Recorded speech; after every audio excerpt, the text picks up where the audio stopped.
Aujourd'hui, nous allons traiter les mérites des ablutions, les invocations et les bienfaits spirituels.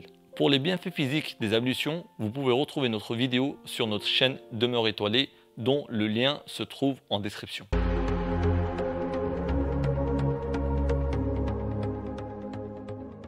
Tout d'abord, il est important de préciser que pour une prière acceptée, il faut des ablutions acceptées. Que devons-nous réciter durant les ablutions et que faire? Nous essayerons de répondre à ces questions durant cette vidéo. Et nous terminerons cette vidéo par une découverte scientifique. Rappelons que les ablutions nous permettent de se protéger physiquement et psychologiquement. C'est un grand bienfait pour la personne afin de se libérer de toutes les choses négatives, les saletés du corps, de la tenue et surtout des pensées négatives pour l'âme et l'esprit. Bien prendre ces ablutions permettra à la personne de bien se préparer physiquement et spirituellement à la prière. Rappelons ce que Dieu le Tout-Puissant nous dit dans le Saint-Coran au début de la sourate 5, verset 6.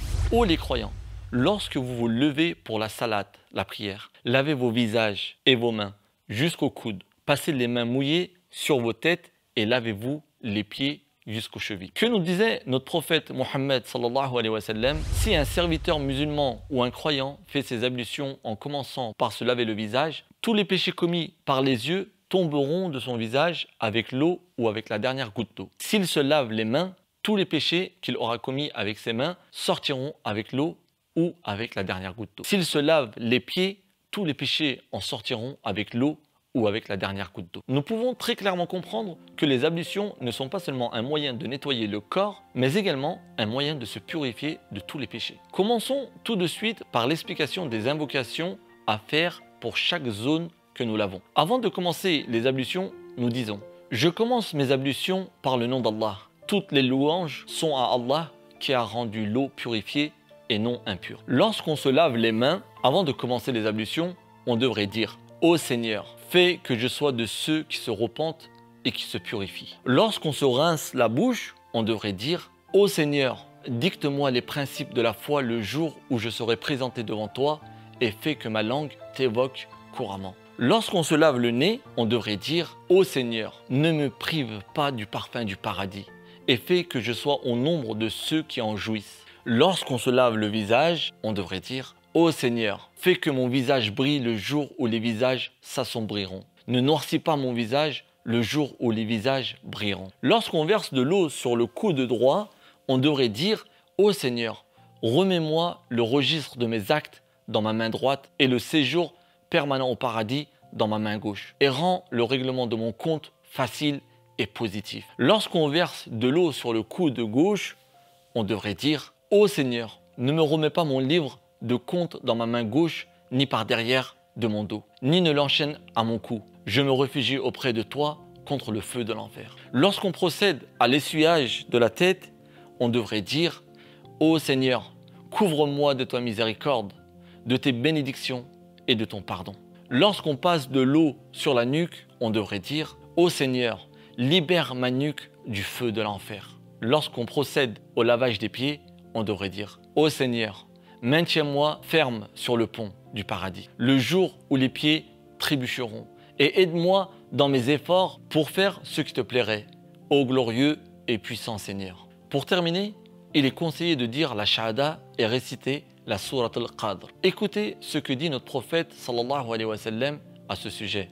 D'après Omar ibn Khattab, qu'Allah l'agrée, notre prophète sallallahu alayhi wa sallam dit « Il n'y a aucun d'entre vous qui accomplit les ablutions parfaitement puis dit « J'atteste qu'il n'y a aucune divinité qui mérite d'être adorée sauf Allah, seul, sans associé, et j'atteste que Mohammed sallallahu alayhi wa sallam est son serviteur et son envoyé, sans que les 8 portes du paradis ne s'ouvrent pour lui et il rentre par celle qu'il désire. » Vous avez ici quelques invocations à faire lors des ablutions.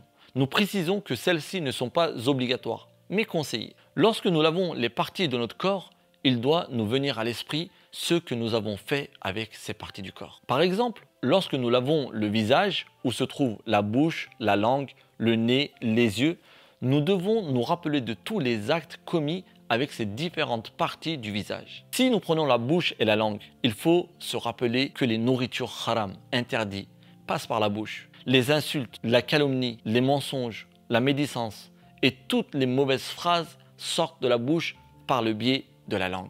nous constatons que toute chose qui va à l'encontre de Dieu et des humains risque de sortir de la bouche. Que Dieu nous en préserve. Si nous prenons en exemple les yeux, n'est-ce pas eux qui ne manquent aucun détail et qui observent tout, qui voient les harams et qui entraînent tous les autres membres du corps dans ce mauvais chemin?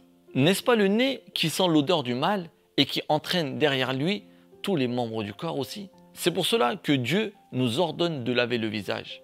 D'une part, pour le nettoyer de la poussière et de toutes les saletés possibles pour le bien de notre corps, mais également pour réfléchir à tous les interdits commis et avoir des regrets sincères et demander pardon afin que nous puissions être pardonnés et purifiés. Un autre exemple est le lavage des bras, ordonné encore par Dieu. Car une fois que la langue a parlé, l'œil a observé, le passage à l'acte se fait d'abord par les mains et les bras. N'est-ce pas eux qui s'agrippent à toutes sortes de péchés qui nous poussent à avoir de grands regrets? C'est pour cela qu'il est important de demander pardon en se lavant les bras afin que Dieu nous purifie de tous les péchés commis avec ses membres du corps. Un autre exemple que Dieu nous ordonne est de passer de l'eau sur la tête. Ici, nous voudrions rappeler que la tête est une des parties du corps qui est exposée à l'air et risque de se salir plus que les autres membres. Imaginez-vous si Dieu avait ordonné de se laver 5 fois par jour la tête, à quel point cela aurait été difficile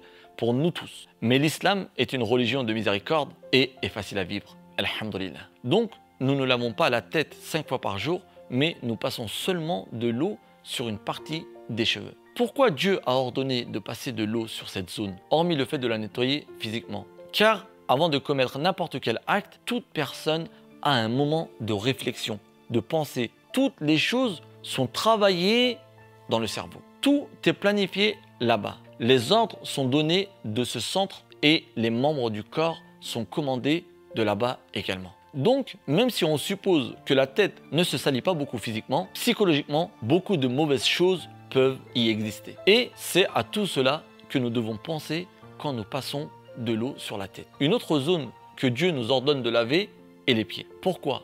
Car une fois toutes les commandes passées par le cerveau, ce sont les pieds qui peuvent nous emmener vers les péchés les plus lointains. Hormis le fait de se laver les pieds et les nettoyer de toute saleté, doit nous venir à l'esprit toutes les choses interdites derrière lesquelles nous avons pu courir jusqu'aujourd'hui et demander pardon sincèrement afin que Dieu nous purifie. Nous avons essayé d'expliquer comment prendre ces ablutions au mieux afin de se préparer de la meilleure manière à la prière, qui est la plus grande rencontre que l'homme peut faire sur terre, celle de la rencontre d'Allah. Vous pouvez également trouver nos vidéos sur les bienfaits physiques et spirituels de la prière sur notre chaîne Demeure étoilée. Nous avons cité d'une part les invocations à faire et d'autre part les choses qui doivent nous venir à l'idée pour demander pardon. Libre à vous d'invoquer Allah comme vous le souhaitez lorsque vous prenez vos ablutions. Nous allons terminer notre vidéo avec une découverte scientifique, celle trouvée par le docteur suisse Robert Kenzie. Cette découverte lui a permis par la suite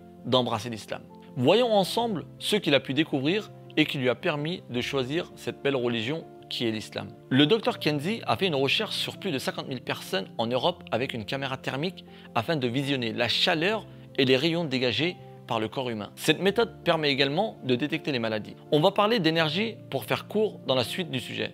Il peut être compris aussi par le terme aura. L'étude réalisée permettait de voir les zones malades. Cependant, le docteur ne comprenait pas pourquoi des zones apparaissaient chez certaines personnes et pas chez d'autres. Il avait conclu que si la chaleur ou les rayons ne se voyaient pas, cette zone pouvait être malade. Jusqu'au jour où il reçut la visite d'un homme d'affaires nigérien très célèbre venu pour être soigné. Cet homme d'affaires demanda au docteur comment se voyait l'énergie de son corps et il a eu la réponse que tout était normal et qu'il y avait une harmonie complète. L'homme d'affaires expliqua que cela était sûrement dû au fait qu'il avait ses ablutions et qu'il ne marchait pas sans ses ablutions. Car il dit que les ablutions sont le bouclier du musulman. Sur ce, le docteur décida de faire des tests sur lui-même. Une fois avoir pris ses ablutions, comme il avait vu faire sans vraiment savoir comment faire les ablutions. Il remarqua que les rayons n'étaient pas homogènes. De ce fait, il alla voir un musulman pour que celui-ci lui enseigne comment bien faire les ablutions. Et cette fois-ci, il remarqua l'homogénéité des rayons sur son corps. Il essaie ensuite cette expérience sur plusieurs personnes non musulmanes à 37 reprises et arriva à la même conclusion. Il remarqua que les personnes ayant leur ablution étaient enveloppées de rayons et de chaleur, et cela sur 7 étages, d'une façon homogène. Il remarqua également une enveloppe d'une énergie de couleur rouge qui couvrait tout le corps des personnes ayant leurs ablutions, ce qui représentait la confiance et le bonheur. Rappelez-vous des paroles de notre prophète sallallahu alayhi wa sallam qui disait « Certes, les membres de ma communauté vont venir le jour du jugement avec des traces brillantes dues aux ablutions. » Par cette découverte, le docteur Kenzie n'a fait que approuver le hadith que nous venons de citer. Pour conclure ce point, quand le docteur Kenzie a remarqué une lumière qui enveloppait les musulmans ayant leurs ablutions, il dit que ces personnes étaient les plus propres et hygiéniques qui se promenaient sur terre. Il se convertit à l'islam suite à cette découverte et donna comme ordonnance les ablutions pour ses patients. Pour terminer, je vous pose la question suivante, mes chers frères musulmans et mes chères sœurs musulmanes. Allez-vous encore négliger longtemps la prière et les ablutions alors que Allah Azza wa Jalla a créé d'innombrables bienfaits dans ses actes d'adoration? Certes, les ablutions et la prière peuvent sembler difficiles pour certains et certaines. C'est pour cela que sur notre chaîne Demeure Étoilée, nous essayons d'apporter un maximum d'explications physiques, scientifiques et spirituelles, afin que nous comprenions chaque geste qui nous sont ordonnés par notre Créateur. N'oubliez pas que l'homme est l'ennemi de ceux qu'il ne connaît pas. Ne soyons pas ennemis de notre religion sans le savoir. Et au contraire, l'homme ne connaît aucun obstacle quand il aime et qu'il veut atteindre son amour. Qu'Allah vous permette d'être des amoureux d'Allah et de son prophète Mohammed sallallahu alayhi wa sallam, et qu'il vous permette de faire chaque chose qu'il nous ordonne avec amour. Walhamdulillahi rabbil alamin.